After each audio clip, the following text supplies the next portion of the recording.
دیکھو اللہ تمہیں یہاں تک اس لیے نہیں لایا تاکہ تم مایوس ہو کر ہمت ہار جاؤ۔ تمہیں کیا لگتا ہے کہ تم آج جہاں ہو وہاں بے وجہ ہو؟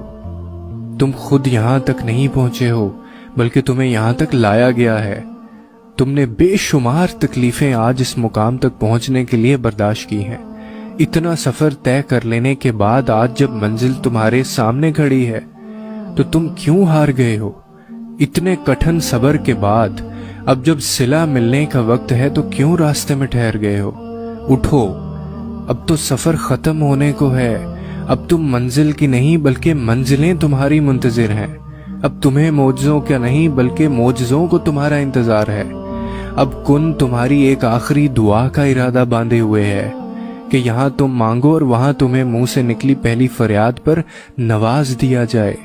اب صبر کے زمانے گزر گئے ہیں، اب صلے ملنے کا وقت ہے۔